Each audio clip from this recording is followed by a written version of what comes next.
Maybe I can convince them to stand up for Socrates at the trial. It's as Xenophon said, of course. We have given the gods human forms because we wish them to be as we are. No, they are as they are. Who are we to give form to the gods? Exactly. As he said, if oxen or horses or any beast could produce art as we do, Sun's coming out. they would form the gods in the image of themselves. Yes, well, they can't. And you've simply shown me again why Xenophanes is problematic. Come now, don't be like that. It's okay to be wrong.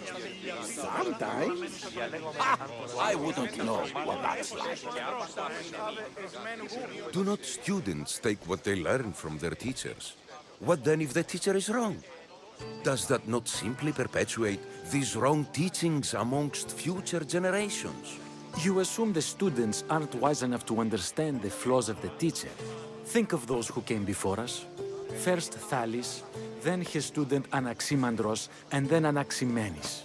Without the teachings of those before him, it's safe to say Anaximenes would not have reached the conclusions he did. I don't think that's true at all. Oh, perhaps this new phase can offer a different perspective. A student gets to take all the knowledge of their teacher without needing to come up with answers themselves. If they're smart, they should surpass those they studied under. An astute observation. The time saved by receiving the knowledge allows the student not only to expand on the ideas, but to come up with more of their own. But what if the student expands on ideas without first seeking the truth behind them?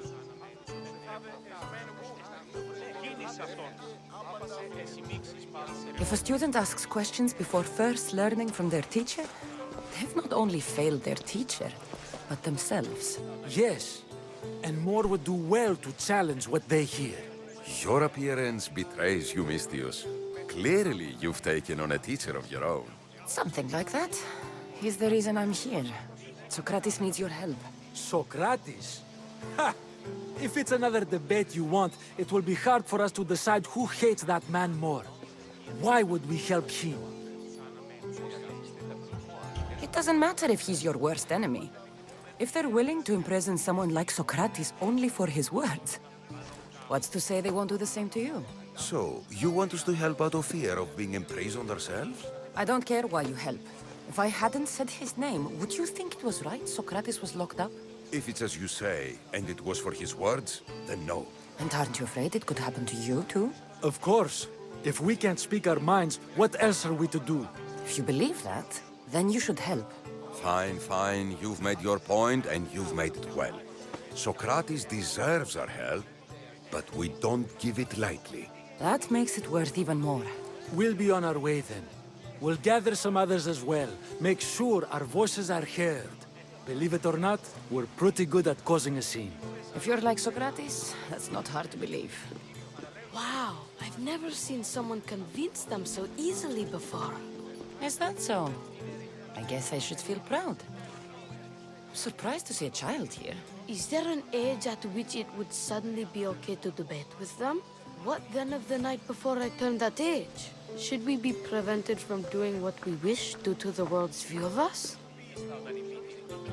I regret doubting you at all. Thank you. There are few things greater than gaining the understanding of another. On that, we disagree. Disagreements can lead to even more understanding. You're the first kid I've met who'd rather debate than play. Don't tell the others, but I'm envious that you're a student of Socrates.